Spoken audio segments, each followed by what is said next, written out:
No vídeo passado, nós falamos sobre a regra do produto, que diz o seguinte: se eu tenho m possibilidades de realizar uma tarefa e n possibilidades de realizar uma segunda tarefa, eu vou ter m vezes n possibilidades de executar as duas tarefas.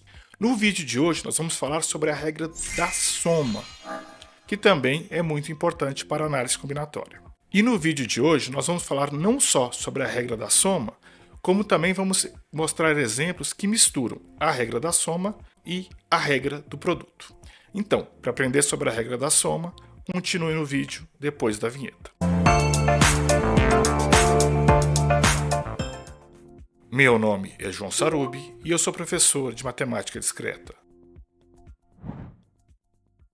E agora, o que é a regra da soma? A regra da soma diz o seguinte: se eu tenho um procedimento que pode ser dividido em uma sequência de duas tarefas, e se há m formas de fazer a primeira tarefa, ou n formas de fazer a segunda tarefa, se nenhum elemento das m primeiras formas coincide com algum elemento das n segundas formas, então o número de possibilidades vai ser m mais n. Por isso que é a regra da soma. Diferente da regra do produto, que eu multiplicava, na regra da soma eu somo.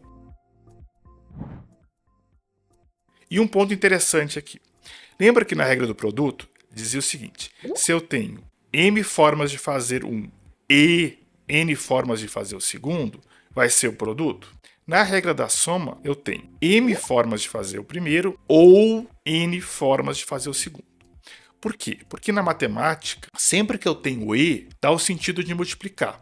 Eu até falei no vídeo passado, que na lógica booleana, A e B é A vezes B, A ponto B, o mesmo ponto do vezes. E eu não sei se vocês lembram, lá na tabela verdade do e, na lógica, que eu tenho 0, 0, 0, 1, 1, 0 e 1, 1, o e dá o sentido de multiplicar. Por quê? Quando a tabela verdade do e é falso? Ela é falso quando eu tenho algum falso. Nesse caso, o falso seria o 0 e o verdadeiro seria o 1. Então, se eu pegar a tabela verdade do e multiplicar, 0 vezes 0 é 0. Quer dizer, falso vezes falso é falso. 0 vezes 1 também é 0, porque eu estou multiplicando 0 vezes 1, No outro caso, verdadeiro e falso. Verdadeiro e falso vai dar falso. Por quê? Porque 1 vezes 0 vai ser 0. E por último, que é o único caso que vai dar verdadeiro, que eu vou ter lá verdadeiro com verdadeiro, que dá verdadeiro, que é a mesma coisa que 1 vezes 1, que vai dar 1. Se na regra do produto funciona como um produto, na regra da soma funciona como uma soma. Lembra que na tabela verdade do ou é assim: se eu tenho falso ou falso, vai ser falso. Se eu pensar que o falso é 0 e o verdadeiro é 1, 0 mais 0 é 0. Na segunda opção, eu tenho falso ou verdadeiro. Se eu substituir por zeros e uns, eu vou ter 0 mais 1, vai dar quanto? Vai ser 1. 1 é verdadeiro. No terceiro caso, eu tenho verdadeiro ou falso, que vai ser 1 ou 0. 1 mais 0 vai ser igual a 1.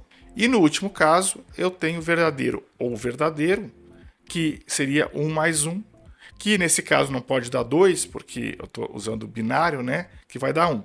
Então vejam que existe uma relação muito grande entre o e a multiplicação, tanto na tabela verdade quanto na álgebra de Boole, que a gente usa um pontinho, E da mesma forma existe uma relação entre o ou e o mais, como nós mostramos na tabela verdade. Isso é tanto verdade que na álgebra de Boole, A ou B é A mais B. Da mesma forma que na álgebra de Boole, A e B é A ponto B. Na álgebra, o I é o ponto e o ou é o mais. E até na lógica proposicional. Não sei se vocês lembram, mas existe um símbolo que é o ou exclusivo, O símbolo do ou exclusivo é uma bolinha com mais dentro, associando novamente o mais com o ou. Agora vamos mostrar alguns exemplos. Imagine que o estudante pode escolher um projeto dentro de 3 listas. A primeira lista tem 23 projetos. A segunda lista tem 15 projetos e a terceira lista tem 19 projetos. E sabendo, nenhum projeto está em mais de uma lista. Quantos projetos possíveis podem ser escolhidos? Como não tem interseção entre nenhum, e eu tenho que escolher entre um ou outro projeto, de uma ou outra lista, então eu vou usar a regra da soma. Então a resposta vai ser o quê?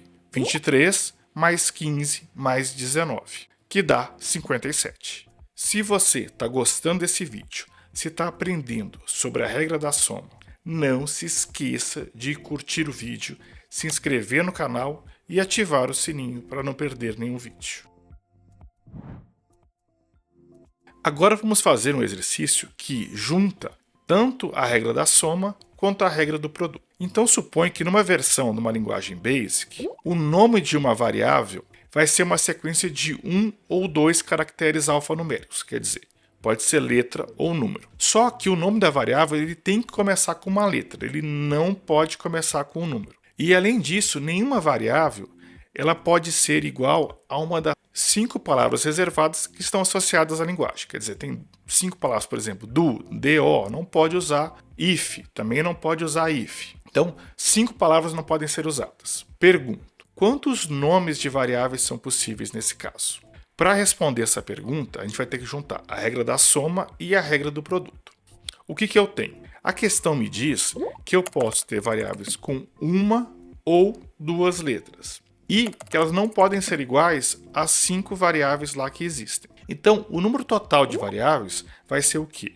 O número total de variáveis com uma letra, mais o número total de variáveis com 2 letras, menos 5, que são aquelas 5 palavras reservadas.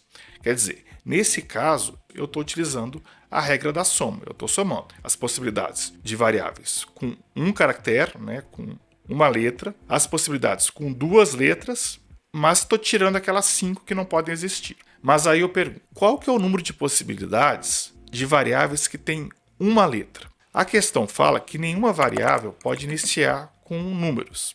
Então, essa variável que só tem um espaço, só tem um caractere, vai ter que ser uma letra. Então, para V1, que é o número de variáveis com um caractere, eu vou ter 26. E para 2 caracteres? Para 2 caracteres, eu vou utilizar a regra do produto. Por quê? Porque para o primeiro caractere desses dois, eu posso ter 26. Por que 26? Porque ela não pode começar com um número. E no segundo caractere, eu tenho 36. Por que 36? Porque eu tenho 26 das letras mais 10 dos números. Então, quantas possibilidades eu tenho com 2 caracteres? 26 vezes 36. Nesse caso, eu utilizei a regra do produto. Então, qual que vai ser a resposta total? Vai ser 26 mais 26 vezes 36, que são o número de variáveis com 2 caracteres, menos 5, que são as palavras reservadas. Agora vamos fazer outro exercício. Suponha que cada usuário de um sistema tem uma senha que pode variar entre 6 e 8 caracteres. E que cada caractere vai ser uma letra minúscula, ou um dígito, ou um número. A gente coloca que vai ser uma letra minúscula para que eu só tenha 26 possibilidades. Porque se pudesse ser minúsculo e maiúsculo, eu teria 52 possibilidades. Nesse caso, eu só tenho 26, tá? Para facilitar. Só que cada senha tem que conter pelo menos um dígito alfanumérico, quer dizer, ela tem que ter pelo menos um número. Pode ter uma? Pode. Pode ter duas? Pode. Pode ter as 6 sendo números? Se for uma senha com 6 caracteres? Pode. Mas pelo menos um tem que ser. Então, quantas possibilidades de senha existem para esse problema? Quer dizer, quantas possibilidades de senha existem para o meu usuário cadastrar? Em outras palavras, quantas possibilidades de senha eu tenho que testar se eu quiser descobrir a senha dessa pessoa. Para resolver esse problema, eu também vou usar uma mistura entre regra da soma e regra do produto. Por quê? Observe que eu tenho 3 possibilidades. A minha senha ela pode ter 6 caracteres, ela pode ter 7 e pode ter 8. Quer dizer, ela pode ter 6 ou 7 ou 8. Como é o ou está relacionado ao quê? A regra da soma. Então a minha resposta final de número de possibilidades vai ser, eu vou chamar de P6 mais P7 mais P8. P6 é o número de possibilidades com 6 caracteres. P7 vai ser o número de possibilidades com 7 caracteres e P8 o número de possibilidades com 8 caracteres. Quer dizer, Se eu descobrir o P6, o P7 e o P8, basta eu somar que eu vou ter a resposta. Então vamos dividir por partes. Vamos resolver cada uma delas. Primeiro vamos para o P6. Quer dizer, quantas senhas de 6 caracteres podem existir que tenham pelo menos um dígito alfanumérico, quer dizer, um número. Se fossem 6 caracteres quaisquer, o que a gente tinha que fazer? A gente tinha 6 posições e na primeira a gente teria 36 possibilidades. Por que 36? Porque são 26 mais 10, né? 26 letras mais 10 algarismos. Então eu teria 36 na primeira, 36 na segunda, 36 na terceira, na quarta, na quinta e na sexta. Por quê? Porque eu posso repetir, né? Então não teria problema de repetir o mesmo caractere 2 vezes. A questão não fala que não pode repetir. Então, se fosse só isso, era fácil. O problema da questão é que ele diz que tem que ter um caractere alfanumérico. Quer dizer, em pelo menos uma das posições, eu não vou ter 36 possibilidades. Eu só vou ter 10 possibilidades. Mas como é que eu resolvo isso? Eu não posso dizer que numa posição vai ter 10, porque eu não sei se é exatamente naquela posição que vai ter 10. E eu também não sei se só tem um, porque pode ser que eu tenha 2 posições com 10, né? Eu não sei. Então, como é que eu resolvo essa questão? Nesse tipo de questão, a gente tem que fazer de uma forma diferente.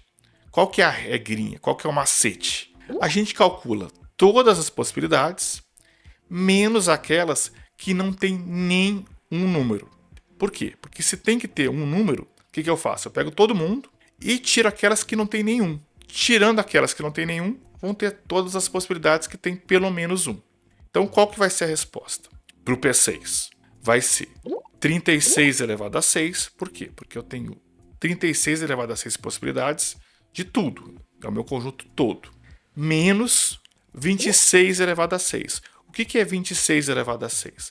São os números de possibilidades que só tem letras. Por quê? Porque se só tivesse letras, como é que seria? Seria 26 na primeira, 26 na segunda, 26 na terceira, na quarta, na quinta e na sexta. Então, o que eu estou fazendo?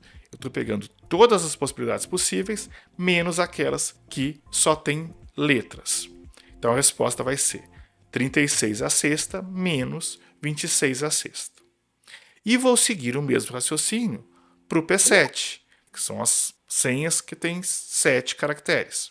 Usando o mesmo raciocínio, vai ser 36 à sétima menos 26 à sétima.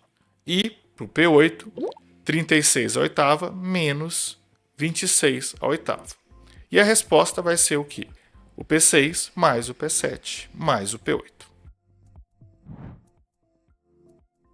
E esse foi o nosso vídeo sobre regra da soma e a junção de exercícios com a regra da soma e a regra do produto. No próximo vídeo, nós vamos falar sobre o princípio da inclusão e exclusão. Então, não perca o próximo vídeo.